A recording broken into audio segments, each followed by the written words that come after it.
Mic check. 1 2 1 2.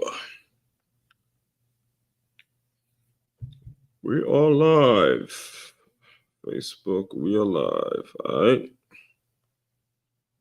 Mic check, mic check. Facebook, we are live. Yes, we are. Let's get after this thing. You already see what we're doing. We're getting right into it. Personal, professional development. Number one stop. Right, we getting into what are the flaws. What flaws do I have? All right, I'll dive into it. Let me just get everything set up here. And we're going to jump right into it. This is what it's all about, folks. Admitting your flaws, admitting to the things that you can be doing better. What can you be doing better? There's always something. Always something to the things that you can be doing better. All right. We all have them. The thing is, now, are you willing to admit them? Are you willing to admit them for the purposes of growth, development, having a growth mindset in regards to how you conduct every relationship in your life? We're going to get into all of that today. Give me a second to get everything in order. As you can see, we're going to put it all up. It's Make Your Move Monday, first Monday in June. We got to bring it. You got to bring it day in and day out. You got to bring it. You got to show up consistently showing up day in and day out, doing what you do. All right. So all that being said, let me just introduce myself to anybody that may be new to the Move Swiftly world, maybe new to me, maybe new to what I'm all about. My name, Aswan Crookshank. I am former Division I college football player and current 5-time, soon to be 6-time published and author and educator. I created this whole brand, this whole framework, this whole mindset, this whole philosophy that's all about taking the innovative teamwork lessons that you learn on the football field and applying them to businesses and business owners so they have a staff, a group of employees that moves as efficiently as a championship high school or youth football team. That is pretty much what we do around here, is taking those lessons and really molding the mindset of employees and staff members so they walk into these organizations with a certain hunger, with a certain eagerness, with a certain just absolute passion, a passion that's developed over time. All right. Passion that's developed over time because they know their measurables, they know their goals, and they know exactly what it is expected of them. All right. So one of the facets of what we do here is just like a football game. It starts with a what? A kickoff. It starts with the kickoff, and we see based on that kickoff what kind of game we're going to get into. So every single week, I take that philosophy, right? Every single Monday, we come up with a kickoff question that's meant to hit you right between the eyes, right? Like, boom, we're hitting you right there. And today's kickoff question, this week's kickoff question, that's going to be the theme throughout the week, is we're talking all about our flaws, all about the things that we have that we need to improve on, the things that we are not doing the best at, that we're not the best at, admitting to these flaws and then saying, okay, how do these flaws work to my benefits? How do owning up to these things? How does making it so I'm actually recognizing these flaws in myself and saying, okay, I'm trying to get better. I'm trying to improve. I'm trying to get to the next stage, and whatever the next stage is for you in life. So we're talking all about that throughout the week. Today, I am going to admit to you the flaws that I have, the one flaw that I know I have in myself. So there's a lot of people that will so what I did throughout this week to get ready for this theme is I did reach out to people that were closest to me, and I asked them to give me some thoughts in terms of what my biggest flaws are. So we'll get into that throughout the week. But as far as today, because I want to be a role model, I want to be an example, I want to be the person really explaining to you guys, hey, you can follow my lead when it comes to this. I'm going to admit to you the flaws that I see in myself every single day, that I work on to this day. The one thing, all right, that one thing is I care too much. All right, I care too much, and I mistakenly make the assumption that everybody else out there cares as much as I do. So like as usual, we'll be diving into the article about this. I'll talk to you about a book that I read that really hit home. It's West by West with Jerry West. Another book I read by Rex Ryan that talked about, people who do care a lot. There's a lot of folks out there that care a lot. However, the importance of that ability when it comes to thought leadership, being a leader, being a coach, being a teacher, being an educator. It's important that you do care, because your students don't care how much you know. They don't give a shit of what you went to school for. They don't care what you learned in some certification class. They don't care what you know until they know how much you care. So I've used the fact that I care so deeply to my benefit. And that's what we're going to start strategize and talk to you. I'm going to be talking about that with you all today. All right. But before I get too deep into the topic, let me get through a few announcements here. There'll be some quick ones, just quick announcements for you business owners. For the business owners that tune into the work I do day in and day out. As I've mentioned, I am here to serve you and work with you so you do not run into the turnover issue and all your profits are being sucked up by turnover. Pretty much just all your profits, everything you've worked for, everything you've built, everything you're trying is being sucked up because you're constantly having to replace employees. You're constantly having to bring new people in because you can't get it right. You cannot get it right. All right. So see, I'm going to take a little sip of coffee here. So first thing you need to be doing is going to free guide. You heard me correctly. Free guide.MakeYaMove.com. That's freeguide.MakeYaMove.com. We put this into a very simple to understand math problem where it is, number one, establishing measurables, and number two, adding that with a professional distance. And that's going to lead to the productive environment that keeps your business moving in the right direction, keeps the profits coming in. All right. Establishing measurables and adding a professional distance, that will equal your productive environment that you need. All right. So I created a 10-step process in which you can start utilizing that right now. You can start implementing things in a small, very strategic way within your organization. Implementing that, just make sure you download that. It's very easy. Just put in your first name, last name, phone number, and email, and you'll start to get on my email list, and you'll start getting stories. And I put a lot of articles out there, a lot of things out there that you can be using to your benefit. Like I have free stuff out there. I currently right now have enough free stuff out there that's better than some people's paid stuff. The people that actually pay, that you would actually pay for professional development. I have better stuff out here right now that's for free that you can go look up on your own than folks who actually charge for this. All right, because this is what I do. It's me. This is how I am all day. I don't say that to be cocky or brag, but I just know what the fuck it is I'm talking about. I know what I'm talking about. I've been there, done that, seen all that shit. I mean, championships, the business is failing to, growing up where I grew up. You can go look it all up yourself. It's very. I'm giving it to you as straight. All right. And so finally, I'm saying all that because the next announcement is to go to MakeYaMove.com. If you're ready to pull the trigger and go ahead and book me to speak and have me come into your staff to teach professional development, teach this mindset, teach this hunger, teach this mentality in which you're walking into your business and you're ready to go. You see it right here. Turn your business into a championship team. It's common knowledge. The best way to win in business or in life is by avoiding ways to lose. Avoiding ways to lose. It's avoiding ways to lose.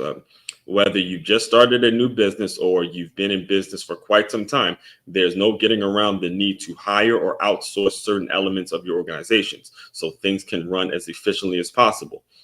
When you book a meeting with Aswan, he'll diagnose what the issues are with your current system and then strategically create a system in which will lead to a reduced amount of turnover or a clear understanding of parts of your business that need to be outsourced. Period, point blank, end of sentence. Turn your business into a championship team on MakeYaMove.com. All right. Now that we've gotten through the announcements, you like how I did that. You like how I transitioned. You like how it all smoothly, how it all just ran smoothly and swiftly. Pun intended, right? Pun intended. All right, let me get the banners up real quick for my podcast listeners. I'm just getting the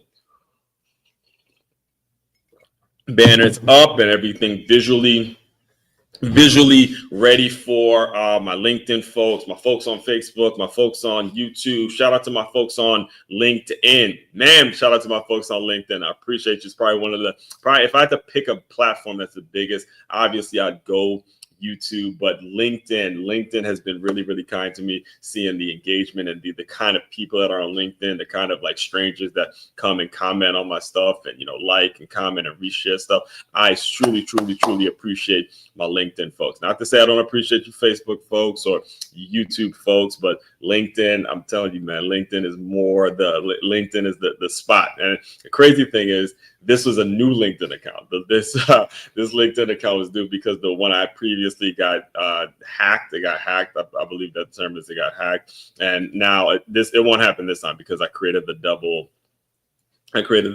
double sign up, the verification sign in thing with like they make you do when it comes to YouTube and Gmail and stuff like that. When you do that, then it avoids being hacked and somebody getting a hold of your account and they're sending a bunch of weird messages to people, all that kind of stuff. So anyway, let's get right into the article today. So here it is, hitting you right between the eyes, square at it, coming right at you. Okay, what are your flaws and how are they beneficial? Let's get a full definition of the word flaws, because I want to make sure we are all on the same page. And shout out to my guy Dre Baldwin, who I spent a lot of time tuning into his work.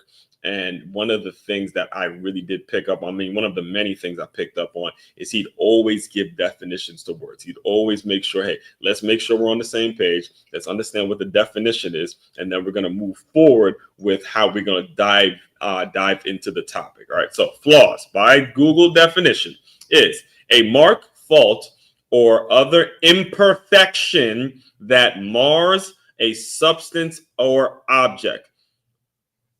Plates with flaws, and then so they use the example of plates with flaws in them were sold at the outlet store. So if you have a plate that may be broken, that may be ineffective, then you outsource them and you sell them at the outlet mall. You have something go on where a shoe may not have the right Nike sign, or they may have forgotten the Nike logo. Okay, you're going to sell it at a department store. It's still pretty much the good shoe. It just doesn't have the Nike logo on it because something went wrong in the factory. So there's a flaw there. There's a flaw. There's something that happened to a person or to an individual, to some object out there that made it defective. It's defective. And now they have to sell it at a certain place and you have to deal with the actual flaw. All right. And the question becomes, what the hell are your flaws? What is the flaw? And that's what, like I said, we're going to be diving into this all week. So get ready. Today, I wanted to put myself out there. I wanted to put my whole mind. Well, tomorrow I'll be doing the same thing as well. But Wednesday, we're going to talk about how to take advantage of other people's flaws for wins and stuff like that. But as far as today and tomorrow, I wanted to make sure it's on the record that I'm holding myself accountable for the flaws that I actually have. Now, I sort of started to mention it in the intro, but I wanted to make sure you got some context as I read through the article, because it's all written in black and white that you can go look up. By the way, make sure you follow me on medium.com. I know it's not as popular of a platform for something that a lot of people in my world, sports world, don't really know much about, but medium.com is like the YouTube just for written material, written articles. And what I'll be doing is I'll be doing some promos with my next book coming out, or book packages only or strictly for my Medium followers, the people that follow me on Medium. So make sure you do that if you are somewhat interested in the work that I do. All right. So all that being said, let me get directly into this. Let me get directly into the article. What are your flaws and how are they beneficial? All right. So where this question came from, This week's reflection comes courtesy of a magical, when I say magical, I mean that, magical, much needed for me, needed it really damn bad, needed it really bad, all right? Comes from a magical weekend trip to Naples with my girlfriend and her family. On the drive back, she and I got into yet another deep hour-plus conversation, which, by the way, happens very, very frequently between me and her. It is a situation where sometimes it's almost like, yo, the two of us can literally just be friends talking. Okay, that's the way it should be. That's the advice I've gotten from several people who have been married, and something I truly wanted in my own life. I never wanted to be with someone that was just a physical romantic thing, because that shit does not last. What lasts is meaningful conversation where you you're getting up in each other's grill and you calling out each other's flaws, and you really, you duking it out. That's real life. All right. The other bullshit that you see in Disney channels and Disney movies and all that, that's what you've been fed. And that's what we eradicate. We don't do that around here. We do not do that. I'll just put it out there. All right. So the hour plus conversation, something that's become a norm. I'm reading, like, all right, let me calm down. This is one of my flaws we'll be talking about tomorrow. Let me read directly from the article, and then I will let you guys know when I start getting off topic, because as I read it, I'm recapping. I actually write these out. And I actually use ChatGPT just to proofread and, kind of maybe add little pieces here and there. But for the most part, I do spend a good amount of time writing these articles. So just know I get passionate in my writing and my reading and my speaking and all that. So anyway, on the drive back, she and I got into yet another deep hour-plus conversation, something that's become a norm in our relationship. We don't shy away from the uncomfortable stuff. We talk about life, about purpose, and often about personal development. So I asked her a question. What flaws did you have in the past that you now see as beneficial? After hearing her answer, I had to flip the mirror back on myself, and not just privately, but publicly, because growth happens in community. All right. So here I am. Let's talk about it. Boom, right here. Now, this is all me. This is not something, she told me to do, or this is not something that I was looking for somebody else to do for me. This is something I asked myself when I got into my alone time, when I, reflected and said, okay, what's the next thing Aswan needs to do? How does Aswan needs to move his business? What exactly is Aswan needing to do as we approach the next season and the next season and the next season? All right. So again, podcast listeners, I'm back to the article directly. All right. My biggest flaw, I care too much. I'll save my top 5 flaws for tomorrow's top 5 Tuesday list. Stay tuned. That's coming out tomorrow. But for now, I'll focus on one that has been both my greatest burden and my biggest blessing. Say it for the people in the back. All right. I am no longer looking at my flaws as a burden, but a blessing. I am no longer looking at the biggest flaw that I just admitted to you all I have, is that I care too much. And what I assume is that every single person that I come across gives a shit as much as I give a shit. All right. So it's a burden. Yes. One of the greatest burden I have, but it also can be, if I position it the right way, if I take my breaths, if I really understand what a person, or empathize with what a person's going through and what a person may see or feel when they meet me, it becomes my biggest blessing, because of an understanding that I have of what somebody else may have lived through or gone through, and just saying, hey, that's a blessing. That is what it's all about.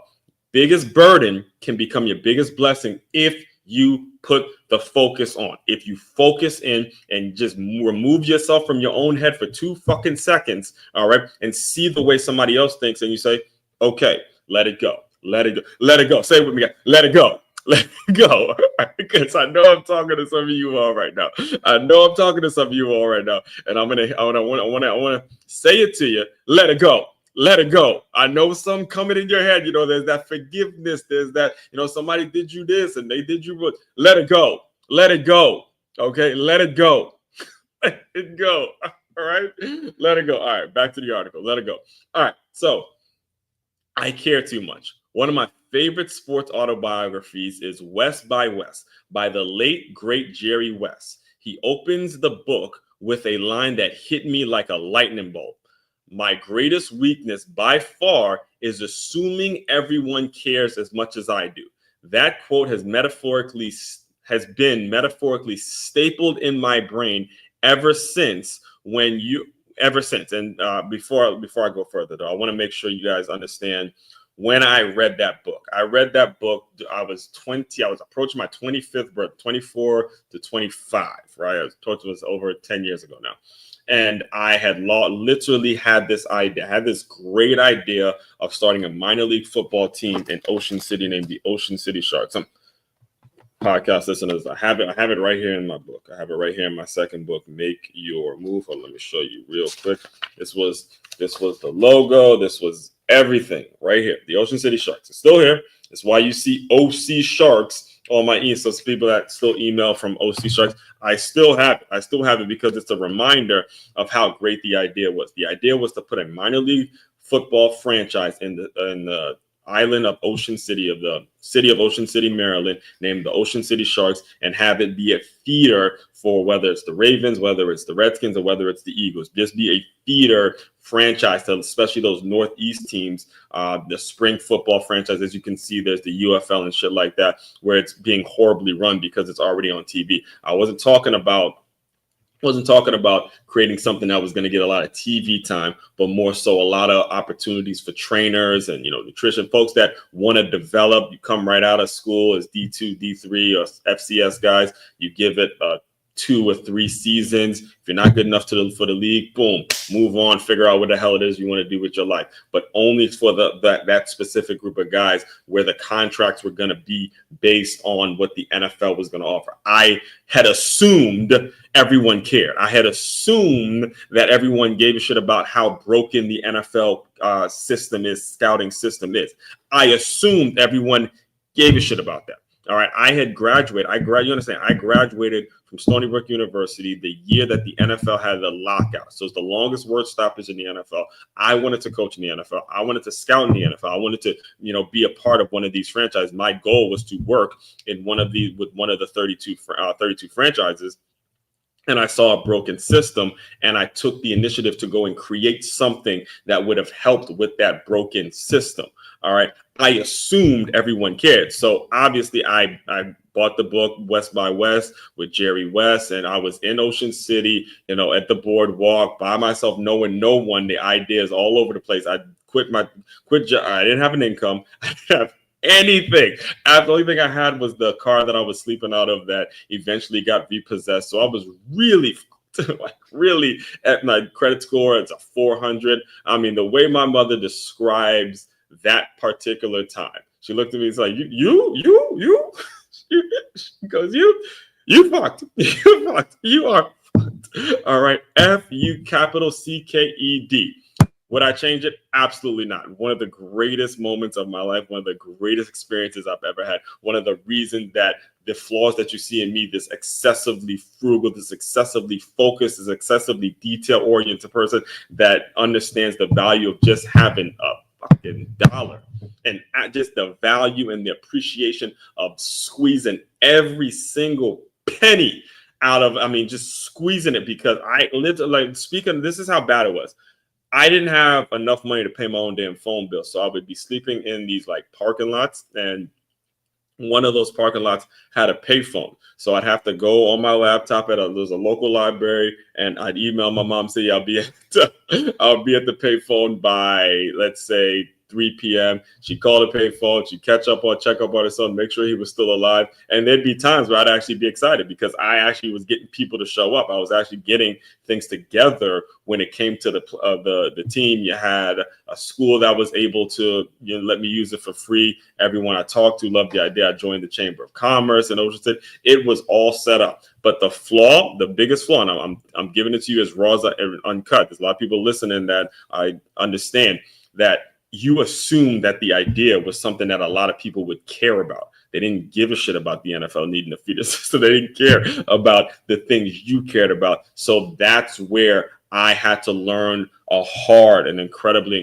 hard lesson that I swear I wouldn't take away. I wouldn't take away because it's built up the mentality in me now to where now that I am with someone, now that I have met someone, it's like, I'm learning, hey, there's certain parts of myself that I need to get checked. But then there's certain parts of myself that are very beneficial because of the caring mentality. All right. So you got to understand it. You're not going to get where it is you're trying to go until you start exposing yourself to these flaws and you meet people that, hey, look, I got flaws too. I'm not perfect. You're not perfect. Let's figure out how we can help each other together if we're honest about it. The problem is a lot of you guys aren't honest about it. The problem is a lot of you guys want to, put on this show and act like you have it all together. The problem is you're not being honest about where your flaws are. And if you're not doing that, I'm telling you, you're headed for a very, very ugly reality. You don't want that. I don't want that for you. I don't, especially if you're tuning into my work, and I appreciate you so much.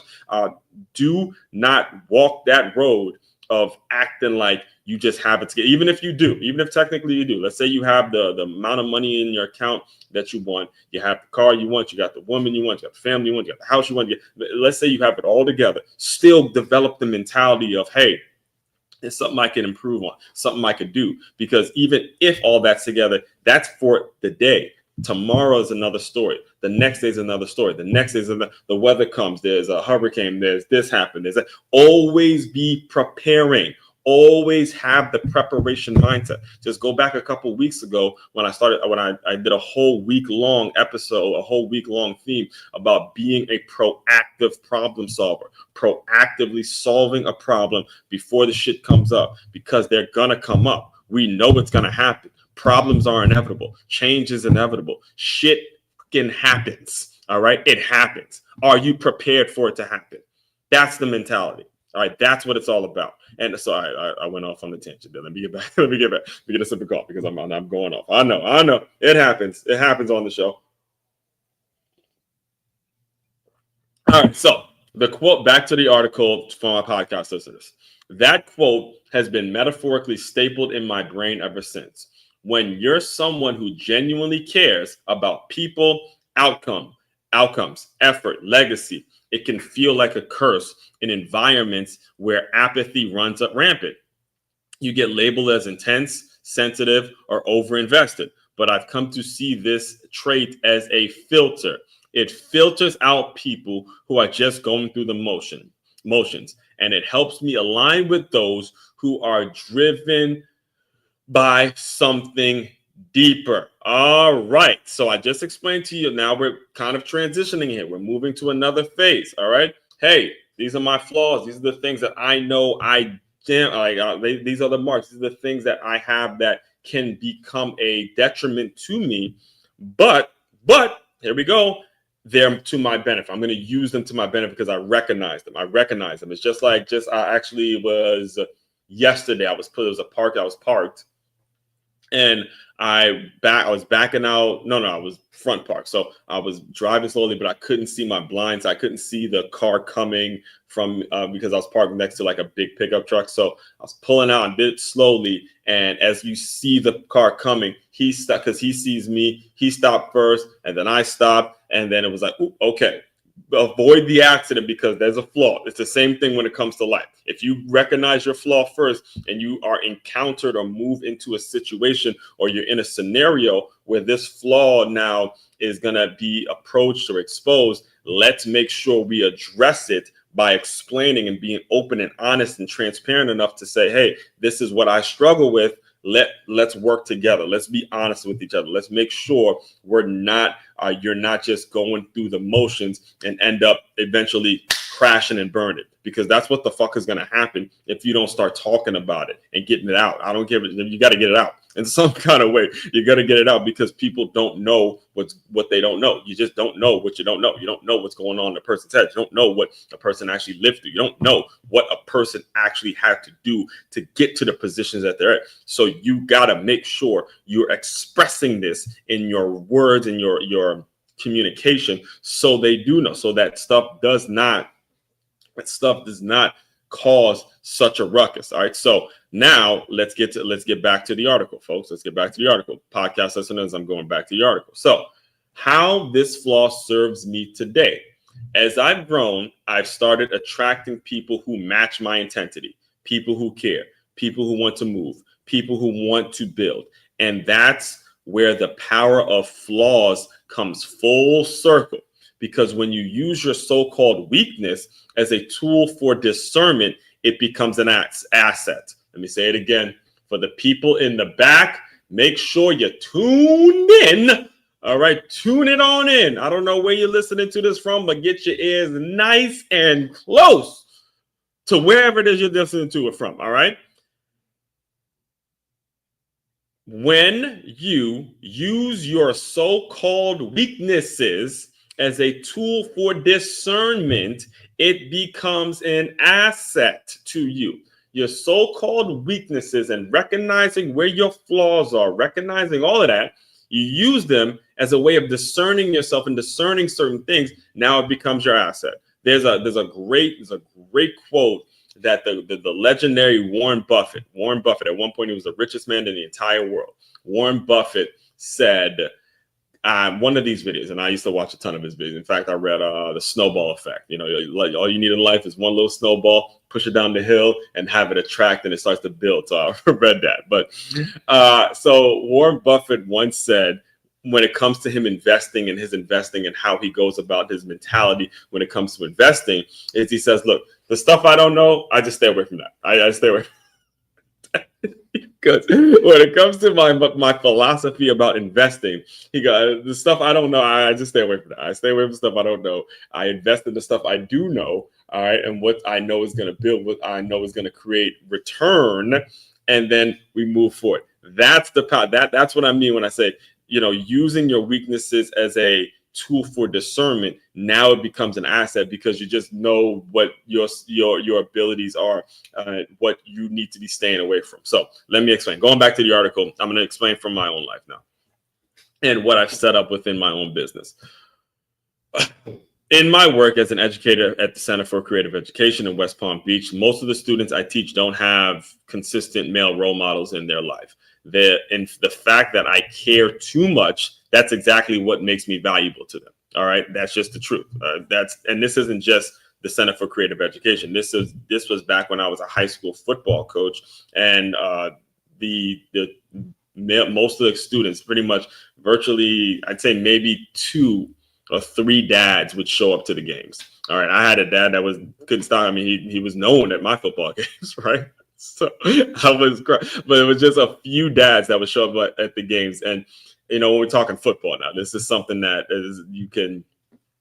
you would think that a dad would want to show up in. And when it comes to them bonding with other males and having those dialogues, those are priceless moments. All right. So we as coaches are one of the few positive male role models that these boys would see all day. And it's the same thing at the school I teach at now. Very few male role models that they get to see in the school throughout the day. I have the honor and the privilege of being one of them. So the fact that my mentality is that I care so much, it makes me more valuable to them. And that's really the only group of people I give a shit about, right? The students, right? I don't really have to care about the teachers liking me. I don't have to care about upper management liking me. I don't have to care about the folks who genuinely cannot stand as one. It doesn't matter. Okay. What I do care about is the students who don't have the positive male role models that they want, is me being someone that's a positive male role model to them and understanding how much I do care. That is what becomes an asset to me. And that is what becomes more of a valuable feature or valuable aspect to what it is I'm doing and what it is I'm building. All right. So after that, and going back to the article, folks. So let me just read it for you guys so you have context here. Most of the students I teach don't have consistent male role models in their lives. The fact that I care too much, that's exactly what makes me valuable to them. In my employee development workshops, the people I serve are often struggling with clarity or motivation. They're worried about getting replaced, overlooked, or underdeveloped in their careers. I'm able to speak to them because I care, because I've built a system around helping people stay employed and by learning how to add value.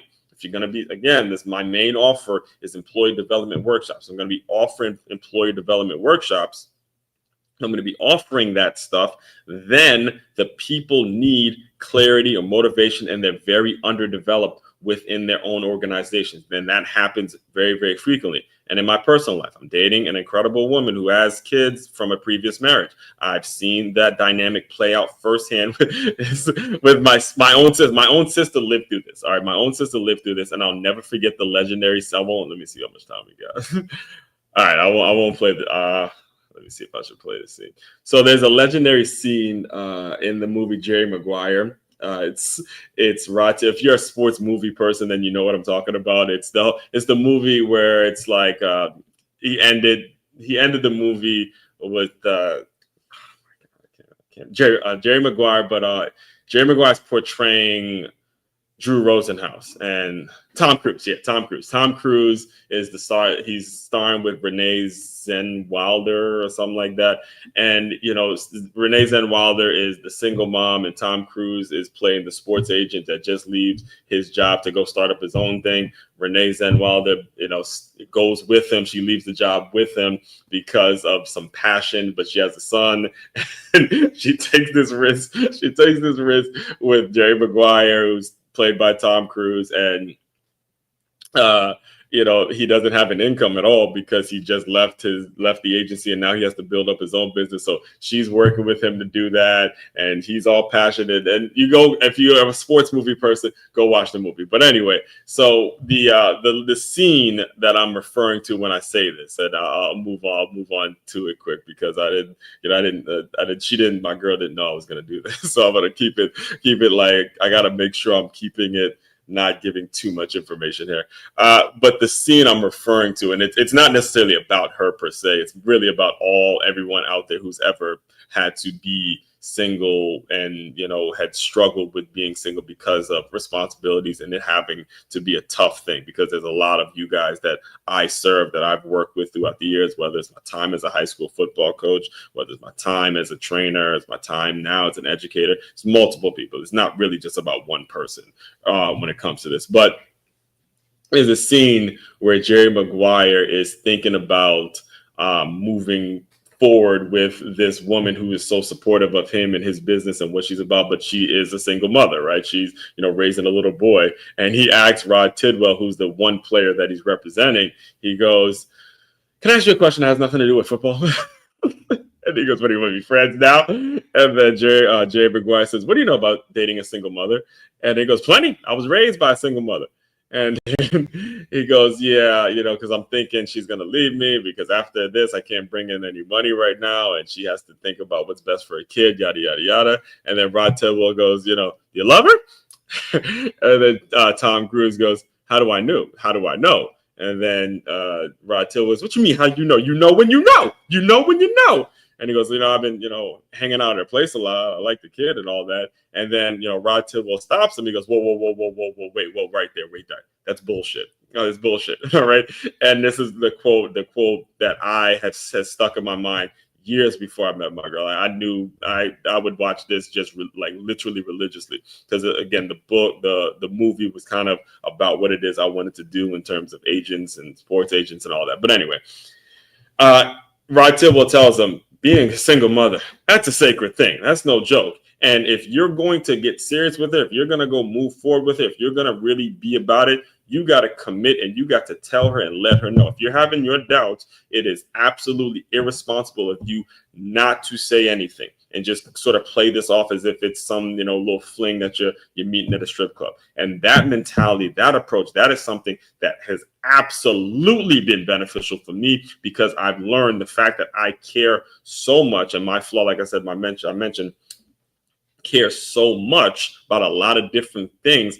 All of that works to my benefit to really make it so you understand how much a person's willing to sacrifice in order to make something, because they genuinely care. All right.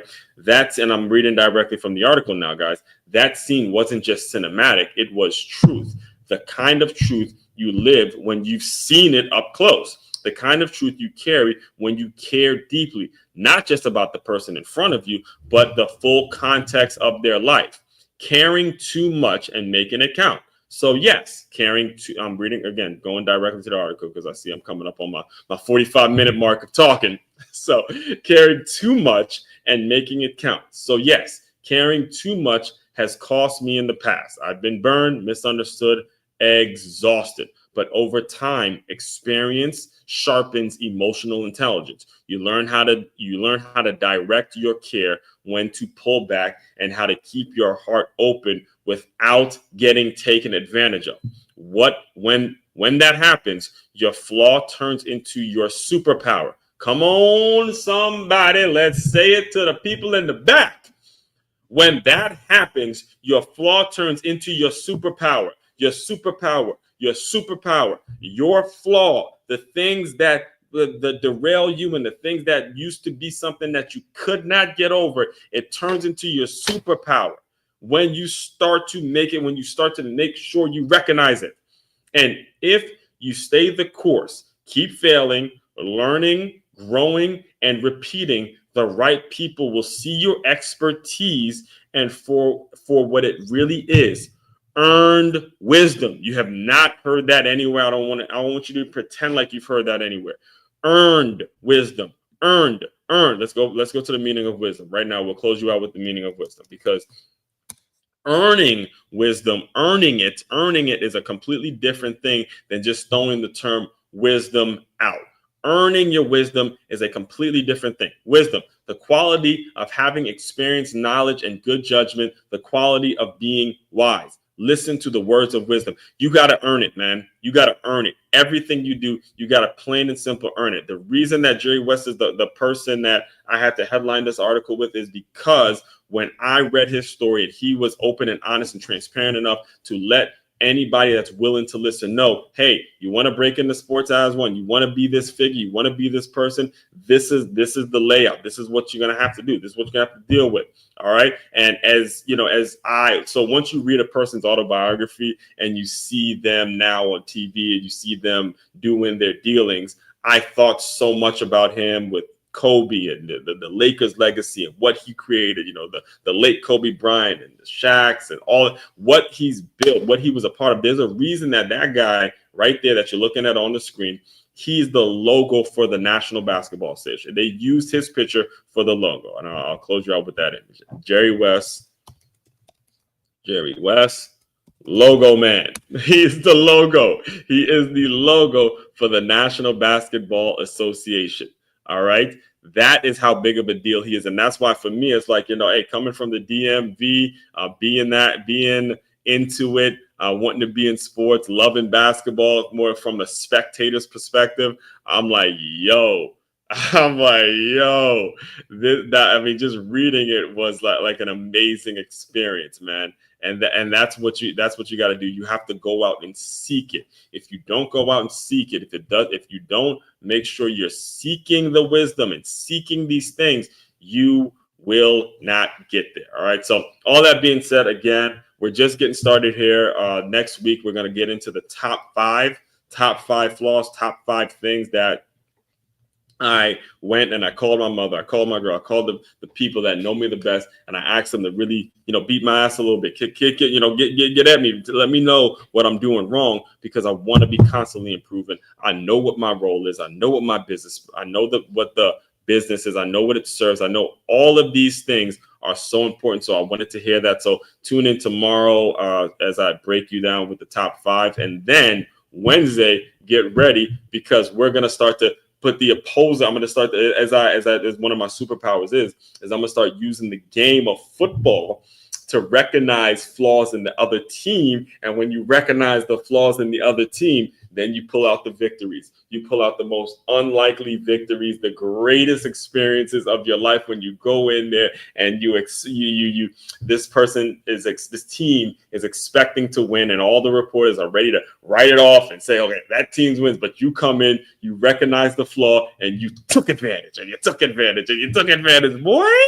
Woo! It's going to be an incredible week. It's going to be an incredible summer. It's going to be an incredible end second part of 2025. Can't believe we're already in June, but I hope you've gotten it going. Let's get the work going. All right. So all that being said, Again, business owners, if you like what it's all about, if you like what we do here, again, the main website is MakeYaMove.com. That's MakeYaMove.com. As you can see, you can do your research, go home. You can, when I say home, I mean the homepage. You can download a free guide, book me to speak, just learn more about me, listen to the podcast, understand that what we're all about is turning that business into that championship mentality, turning that team, turn that staff into a championship high school or youth football team mentality. All right. So if you went out there, as one Crookshank, your one and only Move Swiftly speaker, checking out. You guys continue to move swiftly. We will talk more soon.